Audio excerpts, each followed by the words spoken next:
All right. Hello, coffee makers, not coffee takers. We are here for a special episode as the Cyber Coffee Hour and the other side of the firewall team up for a special episode. I have here with me my partner here, the Master of Cyber Farms, Alfredo B, Nash Jr., and I, the People's Chief, Dr. Joseph J. Burt Miller Jr., and we're your hosts for the Cyber Coffee Hour. Here again today, we have Ryan Williams from the other side of the firewall. What's going on? Sir, Daniel. Going. And Mr. Shannon Tynes. What's up? What's up? All right, representing again the other side of the firewall. So for today's show, the host of the Cyber Coffee Hour and the other side of the firewall will discuss a recent Mastercard acquisition of Recorded Future. Oh, should be good. But before we get into that, I think I just want to take some time to recognize this moment because, for one, just being perfectly honest, this doesn't happen all too often. At least not that I see, especially for Black and people of color, doing this, content creators doing this type of thing, and just don't really see it, to be honest. So maybe just go around the virtual room. Maybe start with Ryan. Just want to share this, like your journey into the space, into podcasting, and being able to just find this type of community where you're do this work and know that you're feeding back in, you're giving back. No, absolutely. So first off, thank you very much for having us on the show. I think this is maybe the second time I've been on somebody else's show, and it's a great experience. Put your feet up, relax. That's why else drive, right? No, but have you on the show, Dr. Joseph? I would say it was either late last year or early this year, right? And then just getting to meet you, get your experience and what have you, and then learning about you and Alfredo's journey, and then interacting with Alfredo. I think it was through a webinar. Yes, me and you interacted for the first time. So it's just cool to come full circle and then be on your show to have this experience. So again, greatly appreciate you having us on. No, absolutely. Shannon? What's going on? Hey, I'm going to second what Ryan says, right? So, like, this is one of those things where usually it's, guests coming on, to ours, and it does feel a little different, right? Like, I don't know how I feel about this, Yeah. From the pre-production stuff, like, it feels like it's going to be a good show, just talking and, shooting the breeze and whatnot. I think it's going to be really good. It's, again, much appreciated, So. Absolutely. Daniel? Just blessed. I mean, I don't know. There's a saying, like, I don't typically like to be the smartest person in the room. I usually never am. And then luckily surrounding myself with people like you guys that are trying to, embrace people of color, Black people, just trying to bring people into this community, teach them, hey, it's not scary. It's not impossible. It's not foreign. I mean, even me and Ryan, we hadn't spoken in about 8 years, and I saw what he was developing, and I was really drawn to it. And I said, you know what? It wasn't even the best timing. I was transitioning, moving over to Japan. One job fell through. There was a lot of life changes, but I said, if not now, when, right? I need to stop making excuses. And I reached out to Ryan and I said, hey, I've seen what you've grown and developed. It's amazing. What are the chances I could get on and just co-host one time? And, it was really good chemistry between me, Shannon, and him. And it grew into something more. And I really appreciate the opportunity from him to join his. And now we're doing a collaboration with you guys. So it's just, kind of almost like a dream come true, honestly. So it's kismet for me. This is like awesome for real. Oh man, don't make me cry today, bro. Don't make me cry today. Dust might sit here somewhere, He's always so thoughtful, right? Right. Let me. Alfredo. So to follow on to Daniel, and we talked about this in our formation, right?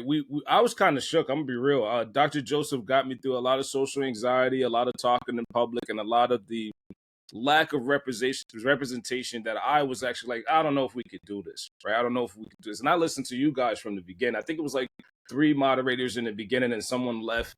And I was like, yo, they're pretty cool, man. We should kind of like look at them as the leaders in industry, because I do the market research. So I'm like, hey, man, they got a cool dynamic. How can we build off of that, but be different and also welcoming? So here we are. And I'm so glad we're doing this, because I honestly, like I said, I was kind of like mulling the wheel saying, we got to be perfect. we got to fit in. Who's going to listen to us?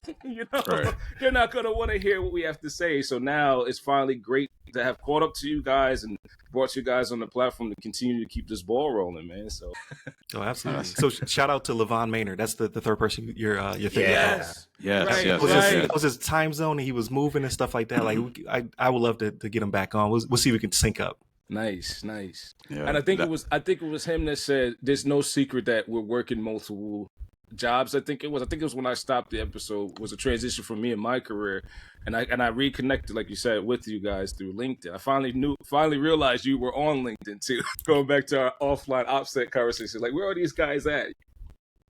Right. yeah. And I guess for me, just being a crazy consumer of podcasts and really having a love for cybersecurity. So I'm looking for, of course, those cybersecurity podcast outlets, and specifically for Black hosts doing this. So once I stumbled upon the other side of the firewall, I was like, oh, this is pretty cool. It's like a play on like the Microsoft logo, but it has all the shades of color of skin on there. So that's pretty awesome. So I like I that. appreciate you peeped that. Yeah. Yeah, no. That was my inspiration at the beginning. The inner creative has spoken. I definitely peeped that, man. I thought that was pretty cool, man. I appreciate that. No, yeah, I would definitely listen to you guys, when I'm on my walks or, working out, whatever. And that gave me, I mean, and this is pre-Cyber Coffee Hour, before it was even thought of. It just gave me that inspiration of like what I would like for something like this to be, if I, before, like I said, before we got started, what I would do, like how it would look like. And no, just be able to listen to you guys, and it just gave me a bit of that motivation, or I say inspiration to develop something for myself. And so once Alfredo and I got together, we talked about it, and when we got to work, and Alfredo mentioned it, already, just having that anxiety because you're doing something new, you're really putting yourself out there to the world, like literally. So it can be scary, but you can't let that fear, paralyze you. You just have to really just go forward and do it. You can worry about other things, like if it's gonna stink or whatever, or people gonna listen or whatever the case is. You can't worry about those things. You just gotta do it. And then, but as you're doing it, you're learning. You keep learning. You keep making improvements. I mean, doing stuff like this, like as you're able to reach out to other content creators, be able to pick up things from them, just learn and continue to get better. So I think that's the main thing, because if you look at any content creator from their day one to where they are now, is going to be vastly different. Oh, absolutely. So the main thing is that you just start. So for those listening out there, if you're thinking about being a content creator, don't worry about having it all together. Just start recording. Hit the record button and just put out something. And I think also too, and the side part of that is also the consistency. Start, but then stay consistent. Like whatever it is, just stay consistent with it. Keep doing it. Keep going after it. And then you're going to improve. You're going to get better. You're going to have people that's going to reach out to you, offer advice that's going to help you and see you succeed. If that's something you really want to do, something that really moves you, inspires you, do it. Don't let anyone stop you. And like, again, you'll surprise yourself of how, where the heights you'll reach, because we could be our own self enemy, right? Like we could definitely talk ourselves out of pretty much anything. 100%. So we have to learn to rise above that and understand, like, hey, this is something I really want to do. Yeah, I may suck on day one, but when I get to day 100, I'm gonna be much better. You know what I'm saying? And then keep learning after that. So I'm very appreciative. Oh, no, go ahead. I'll tack on too. It just dawned on me. We had that analysis paralysis looking at the podcast industry, right? So we said, hey, one thing that Dr. Joseph helped me get over is who doesn't want this message. I kept like recycling that in my brain. And then now I know, I looked at the incumbent, you guys in the industry, and Hacker Valley. And then we started to say, well, they're pretty exciting. And then what's missing from this industry? How can we fit in? So we got tired of like the boring, like which newsreels and the consistent updates from high level CISOs And we started to say, hey, how can we disrupt that to fit into this industry? So once we locked that in, that helped me, especially in both of us, get over that fear and get out there. So like looking at the industry and saying, well, it's missing me. It's missing the coffee hour, and I can assist those in the industry without disruption, like in the startup world. Hey, let's get it done, right? So that was the aha achieve moment, like Dr. Joseph said. Let's record, let's just get it out there, and then we formed up as an organization. So listening to you guys, listening to other podcasters, we said, hey, if there's anyone that wants to stop the message out, we'll be bolstered to handle that as a company. Right. So that was the dawning moment for us. Like, hey, we could take that on the company and just keep rolling. Like, take the hit and keep rolling, pretty much. Yeah, if I may, just a note on anxiety. I would say if you are a person out there who is anxious, right? Because who isn't, especially coming out of the pandemic. So that was the inspiration to finally, that was the final push, right? Like I was still active duty. I arrived to Turkey, and Turkey wasn't playing. Like Florida was wide open when I left Florida, but when I arrived to Turkey, they were like, "You will leave the terminal. You'll go straight to your hotel room for 2 weeks, and you will not pass go. Do not collect $200, right?" Man. So like, I went to full lockdown. I went straight like the middle of the night. I was on a bus from the terminal to my hotel room, and I didn't leave it. So just 4 walls, and I reached out to Shannon. I reached out to Levon, and I was like, "Hey, I got this idea. Can we make this happen?" Just for my own outlet, right? You're right. And then that kind of grew from there. Like, cause I'm a person who does suffer from anxiety, and I've met so many people through the podcast that then I can, I already have that comfortability. I've already had that feedback from them. I kind of already know their personality. So then when I do meet them in real life at conventions and things of that nature, I at least have one person or a group of people I know before I'm overwhelmed by the masses, so to speak, right? So if you are an anxious person or a shy person, I would say podcasting is a good outlet to get rolling. Nice. He doesn't come off that way in person. Like if you ever meet him in person, like he stares you dead in your eyes when he's talking to you. He's got great eye contact where you're like, is there something in their eyes? Like he don't come off that way at all. If he's in the Fairmont now it's like awkward, right?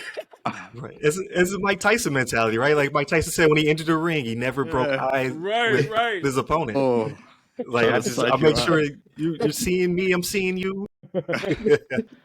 Yeah, that is hilarious, man. It is. Awesome. Well, again, gentlemen, it's a pleasure doing this with you. And hopefully this won't be the last. We'll be able to do more of these multiverse episodes. So, again, we got to avoid the TVA now. They're going to be looking for us. Right, yeah. They're going to jump through the portal and come get us, No, but again, this is a big moment. So I just want to take a little time just to recognize it. So, again, it's a pleasure doing this with you all.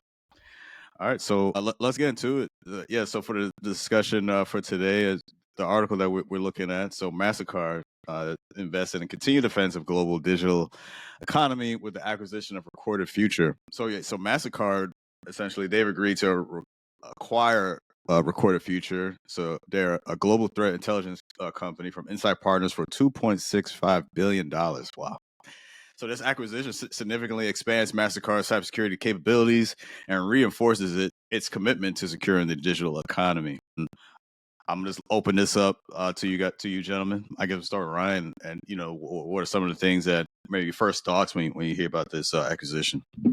So for me, it's one of those situations where I read an article and I'm like, it's kind of benign. It's kind of like, so what, right? Mastercard's a humongous corporation. They decided to buy this company. But then when I saw that Recorded Future was the world's largest threat intelligence company, that's when I started to pique my interest. I was like, I've never heard of you. But yet you are the world's largest, and you have all these hooks into governments and into the Department of Defense as well. And that's when I started to really pique my interest. Like Mastercard now has an infinity stone, so to speak, right? To go off the multiverse. Yeah. Joke, but not seriously. Like they have a weapon at their disposal because, as we know, right, there's the big three. And now I'm on the spot, I can't remember it. So I know it's Mastercard, Visa, and I forget who the third one is. It's like Euro somebody or something. I thought it was Discover. So there's another one that's Europe and Africa. Okay. I can't remember their name off the top of my head because of the chip on our card, right? So the chip started over in Europe, and it was the big three decided to go that route because they wanted to take off the raised numbers off the card as well as the strip was the plan. They wanted to go chip only. So you'd have the card, so something you have, the chip for authentication, and then the PIN, something right? It was the theme. Just it was not adopted well in the States. So when I was overseas, I used to travel to Germany and Morocco a lot. I would see a lot of card readers, right? Like tap and things of that nature before they were ever in the States. It's because the adoption in the States was so slow because it cost money. And then, there's just a difference of mentality, right? Over there, socialism and things of that nature. It was like, how do we protect our citizenship as well as the bottom line for these big credit card companies? In the States, it was like, no, mom and pop is not going to upgrade their card reader, right? So our adoption was very much slower, and to the point where the strip is still on the card. Like, it still exists because everybody still does not have a tap type situation. But I kind of digress on that point, right? It's more of, I didn't know they existed, especially to the point that they were. And it's good to see that Mastercard did pull them into the fold, because credit card schemes and scams and things of that nature are so high. It does cost a pretty penny, right? They lose trillions of dollars a year in these fraudulent things, and they usually pay up. So a lot of people like myself have switched over to primarily credit cards in order to not have to deal with our banking institutions, which will sometimes deny your refund, right? They'll be like, oh, well, you left the door open, or you didn't have possession of your card or something like that. A credit card company will just pay you. But where's that money come from, right? It's coming off the backs of everyone else. The interest rates go up, things of that nature, right? APRs are soaring because of it. So if we want to kind of deflate that, then things like this have to be done. But those are my scattered thoughts.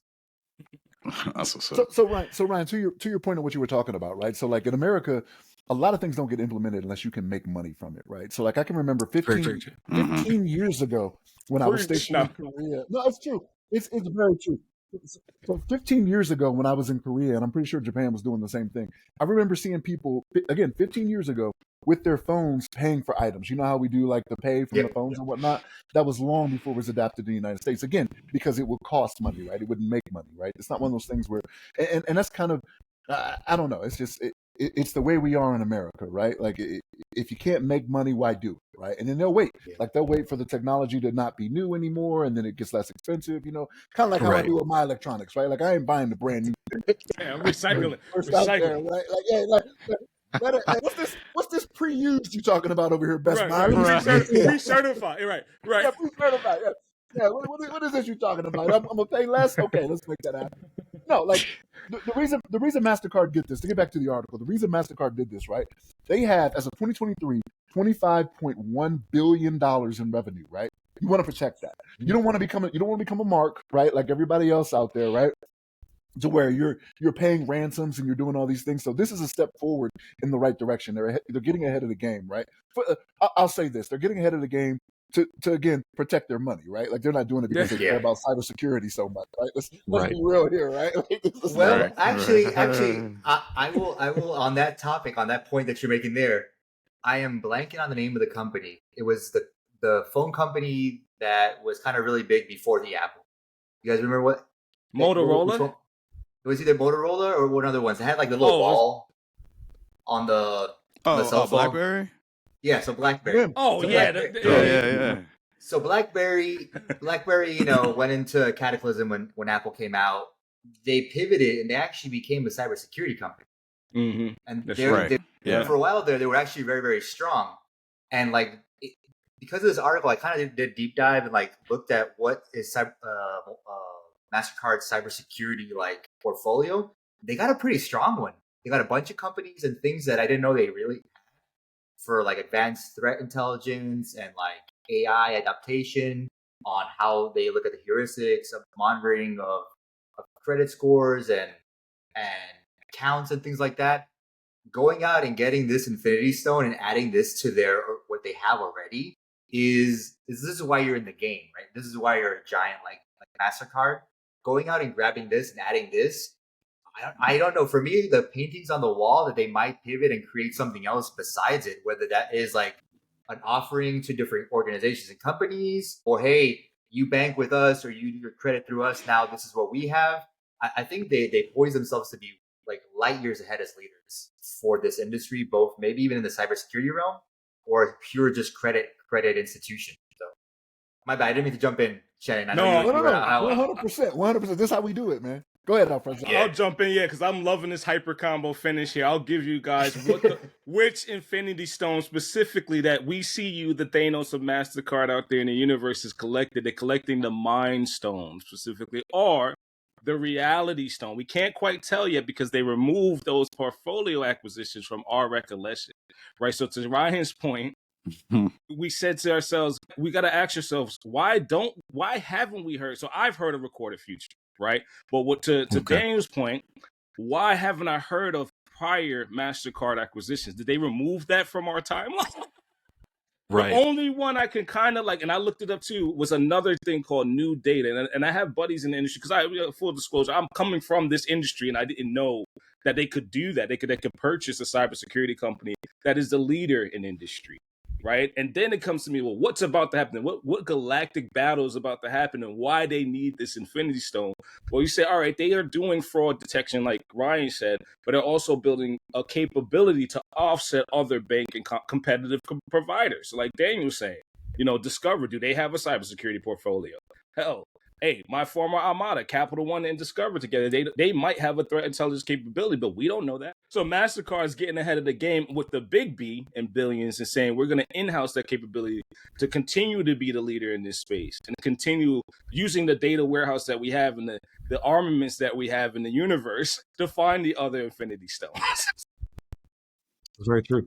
So here's my thing to that. So the reason you don't hear about it is because nobody cares. Like you're not seeing commercials about cybersecurity. You're seeing commercials about rewards that these credit cards will offer and things of that nature. Right. That's what the majority of the people care about. Like in this space with the five of us, like this is exciting, right? We're like, oh man, that's cool that they're doing that, right? Like this is what is needed. Every week we do shows so that we're telling you what is going on out there and what is being, attacked, what's being gone after, where the soft targets are. Like we talk about these things, right? In the articles that we present. So I don't know, man. Daniel, I hear what you're saying, but I still think it's all about the money, right? The revenue. Right. If it don't make dollars, it don't make sense. Right. But I'll say on that. Go. Real quickly, let me go, Daniel, because I'll pivot to you, right? The money is always the bottom denominator, and then there's conquest. Right? Like Acqui-Hire. So there's a book called The New Kingmakers. It's exactly about what we're talking about, what we don't know in cybersecurity, to why they buy the technology instead of building it themselves. There's definitely, and it's exciting for me, but it's also that moment like, how the Avengers lost the Infinity War and they're like, we got to go find Thanos now.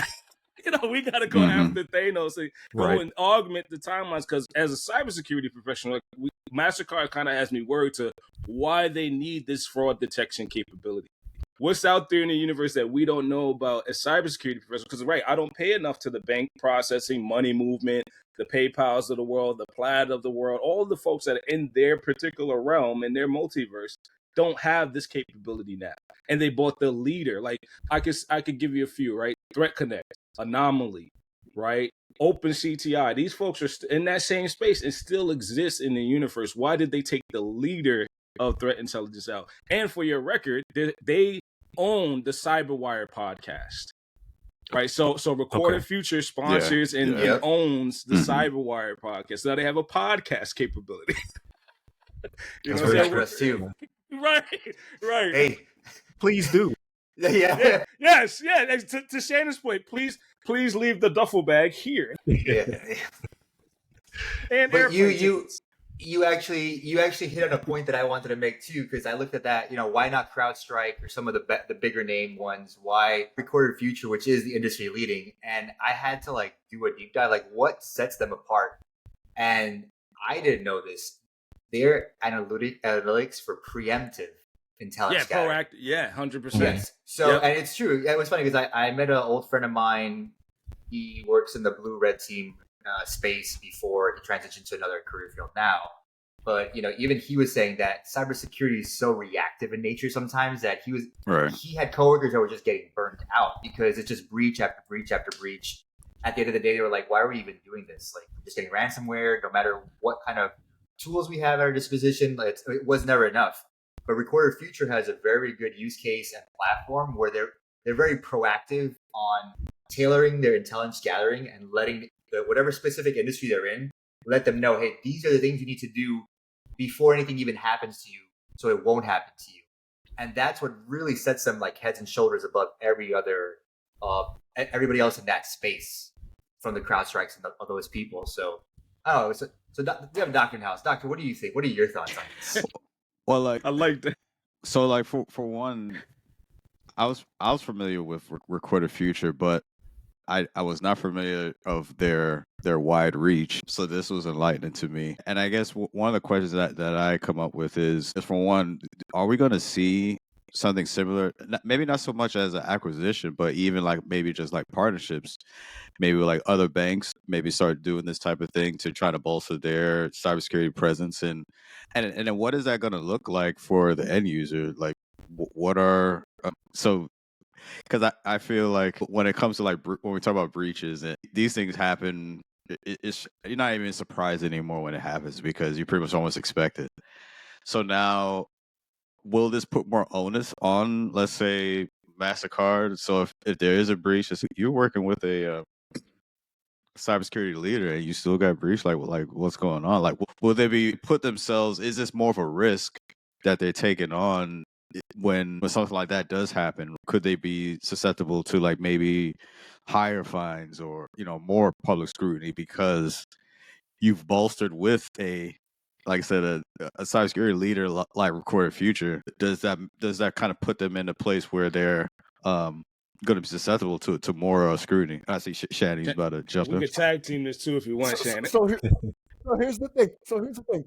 They have to do a better job of advertising. It's about minimizing risk, right? Like that's what needs to be understood, right? So like from us, we know there's not a 100% solution. Well, let me say Right. it. The 100% solution is to stay off of everything and become a Unabomber living out in the woods somewhere. That's just not, it's not reality. I'm just saying, right? But that's what they have to do a better job of advertising. Like even though they've made this big splash, like yes, I think they have made themselves a target, right? Because now this is one of those things where like you got all these hackers out there now. They're out there doing the Birdman. They're like, oh, for real? They're like, this is what you're doing? We got credit card data. We got approval rates. We have to get all of this, right? So they just need to do a better job of promoting, hey, understand that because of this acquisition, we're looking at minimizing risk. There is no 100% solution because we say it all the time. There just isn't. You know what I'm saying? Alfredo, what were you going to say? Yeah, I'll tag into that. So to Dr. Joseph's point, and this is gonna, knock on my door a little bit. I used to work at a wonderful place called Capital One. Shout out to them. Don't send us any letters, just send us the bag, right? They want the smoke. Let me just be really, really, really, really serious. Mastercard wants that smoke, and they want other banks to say, come to me when you have a problem. I'll give you the threat intelligence now. I'll pair up with the ISAC because your platform may or may not fall short. And I'm thinking, I have them in the back of my mind because to your point, you don't see really banks buy cybersecurity solutions, but they do buy other banks. So they do buy other capabilities that say, thinking the one that comes to mind, the big boy in the room is Goldman Sachs, right? Do they have this capability? They're well in the industry. They're the incumbent. Capital One and Discover, Snowflake, right? They're all getting their arsenal together because when this stuff hits the fan, when the shit hits the fan, they want to be the leader to say, we have all the fraud intelligence that you need. Now, let's get a little salty too, right? Does Visa have that capability? We do. Come to us, continue to rely on us as the incumbent. And when the government comes knocking and says, who has this capability to show me where the fraud is? Only one stands out and comes to mind starting now. Right. And then the other threat intelligence folks have to get in lockstep and say, well, wait, what do we do? Do we partner? Like to your point, do we partner up with a bank? Which one? And then why is this so important to your point, Shannon? When I have a car approval, appraisal on our house, I'm shaking thinking about it, right? New address, whatever we do to get approved and credit and a breach happens, who has my back? We said this on another episode, Dr. Joseph. Which company is going to have our back when that happens? Mastercard saying I'm about that life. I'm going to have who it is, what it is, which bank did it, their address, their retina scan, all on Recorded Future because I did it proactively and preemptively. So hand me the fine, right? Hand me the fine and I'll insulate this from the other guys who may not be able to have this capability. And I'll set the standards. So I'm a big guy about industry standards. When there's absence of regulation, a compliance hit. My shout out to Tammy Allen who taught me this, right? Tammy Allen and I worked at the same place. She taught me that there aren't many people that can find the bad guy and say this is a legit synthetic hit. They have something called a synthetic, profile where these guys fake like they're Shannon and me who try to maintain our OPSEC because we do that. And then they go and get approved for a house. Well, Mastercard said, we see them. They're not who they are. That's not Shannon and Al. That's this other person who just got, $100 million credit line approval. Who else are they using? Are they using JP Morgan? Are they using, what are the Fidelities of the world? The insurance folks might get in the game too, because they can't do this. So they're the disruption we're seeing now, who we didn't know, right? As cybersecurity professionals, to set the pace. They're like the pace car in the race now. Like, y'all can catch up when the race starts, So some of the cybercrime. So cybercrime is projected to cost about $9.2 trillion globally in 2024. So working with Recorded Future, a couple of things that Mastercard aims to accomplish. They want to provide enhanced threat intelligence to its network of merchants and financial institutions. They want to develop more robust cybersecurity practices, drive synergies and intelligence gathering. And lastly, they want to expand its capability to anticipate and mitigate emerging threats across the payments ecosystem. So when I think about that, I wonder, as far as I always kind of look at things from the educational piece of things. Right. Do you think we'll see a shift in maybe or the advertising or promotion of PCI DSS, certification certificates, coupled with maybe AI given Recorded Future background on that? Do you think we'll start to see a shift in to trying to support, this type of venture? Like we'll see more emphasis on maybe PCI DSS, more advertising, more promotion of it, as far as, or just to say how important it is to have this type of background. So, good. Oh, I'm sorry. I was going to say, I think so, because there was just a recent revision, right? So PCI DSS went through more stringent change, and there's a lot to do with, the protection of your VLANs and data segmentation and more pen testing and things of that nature. So I do believe so. But I think just in general, there's a big shift within the field to be able to not only mitigate risk, but bounce back, right? So resiliency is very big right now. So me as a consultant out there, right, as I talk to people in the vCISO capacity, I'm hitting up their BIAs, right, business impact assessments. I'm hitting up their disaster recovery, their incident response plans. Like that's a big push right now, because it's not a matter of if you're going to be breached, it's when, right? Because like you said, $9.2 trillion crime does pay. It's not going to go away. People are going to continue to target companies until we stop paying them and until we better protect ourselves. So in the meantime, I think the major shift is going to be, how do you quickly bounce back? So that way you mitigate those risks, you stop leaking PII or PHI, and as well as you're able to not lose a lot of money in the recovery. So that's just my 2 cents. 100%. I'll take it real quick, Shan. I know you. I'll pass it to you next too. The thing that I see that I have not seen in the whole FS industry is the value add to attribution in PCI DSS now, right? So just reach out with me for a second, right? No one can add the attribution in the standard of that compliance to I did my know your customer, right? I had the intelligence on who got sanctioned, whose loans got approved, where they came from, the metaverse that they exist in, IP addresses, IOCs, file exchanges, bigger internet exchange, wire exchanges, excuse me, that's what the word I was thinking about. And now I can provide that when you have a compliance miss and hit. Because what's going to happen, and we all seen this in our stories that we covered, is they want to know the minute indictments are handed out. No other bank has that capability to give you that all source attribution on the wire today. So that's what I think Mastercard is literally continuing with their regular book of business and setting the standard up for the entire FS industry when there's a compliance hit and when people miss the goal in that compliance and the fine gets handed out. They can now provide that value add. To your point, I'm trying to increase the consultancy as well, but I can't think of anybody that has that attribution capability to say we have the threat intelligence ahead of time, to Daniel's point, and we're selling that. Right, they're going to sell that capability in the sector to everybody that uses Mastercard today. I mean, look at any bank that you have that's not Visa, it's Mastercard, right? So any bank can get, figure that out. They're going to provide that service on behalf of, let's just be real, the person in the room that we're not acknowledging in the regulated industry, the U.S. government. And the regulated industry, it all comes back, bubbles back up to the top to who has the capability I need right now, and how do I reach out to them, right? When there's an incident or a compliance gap, or when I need attribution to this fraud criminal network, right? This ring of people that consistently use Mastercard for malicious things. So, Dr. Joseph, to your point, so like I don't know if it's because of where I work and what I'm in. So like I work with the DoD. I am seeing more of the PCI DSS being utilized, right? Like so, like I have a friend that works for a very very big company, right? And that works with the DoD a lot, and a lot of their people that are there. They are going into that realm, right? Like they're doing the sec dev ops and things of that nature and working with that. Like I am seeing it more, but again, it could be where I am. Because Daniel kind of pointed this out to me last week. Like we're in different scopes to where we see different things. I saw something differently from how he did, but it's because of where I'm at, right? And like there are different experiences I have in the DoD where I'm like, sometimes we'll do a show and I'm like, why isn't everybody doing this? Like I've been doing this for 20 plus years, you know. That happens a lot. There it is. And I'm like, like I've been doing.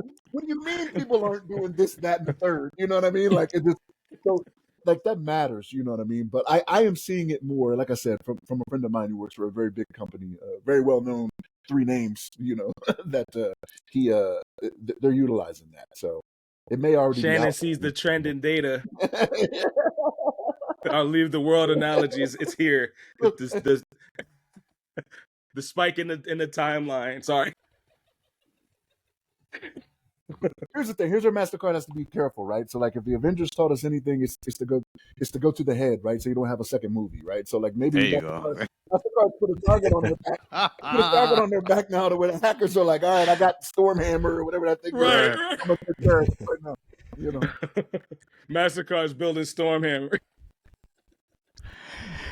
Yeah, and I'm sorry, just to follow up. So I hate when I put out some information, I don't completely finalize it. So the EMV chip was created by Europay, Mastercard, and Visa. So those were the big 3. Europay. There it is, Europay. Yeah. So that helps the other company. The silent player in the room too, right?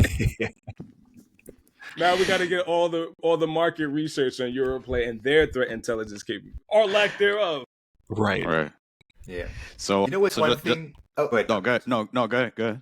I was going to say the one thing that the article does talk about that I found a little not confusing but kind of funny was they said that they added that Recorder Futures added to Mastercard to essentially expand its horizons to reach more, but they're already providing this service to 50% of the Fortune 100, if I read the article correctly. So they're already pretty much out there. Or maybe when I was doing my Googling and my research, ChatGPT spit out that bit of like information, which I was surprised. So they're already very well recognized in the field, especially in the US. So I don't know if Mastercard's international reach maybe is kind of what's also kind of beneficial in the eyes of Recorder Futures. Like, hey, you can get with Mastercard and then start expanding overseas more too, and even cast a wire net of our threat intelligence and what we do and offerings. So Dan, you make a good point, but I'm getting a little bit of shivers too as well. Cyber shivers, right? I'm gonna make that a thing.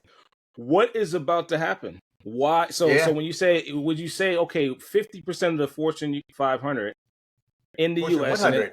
100, excuse me, whichever is bigger, like whichever is like more expensive.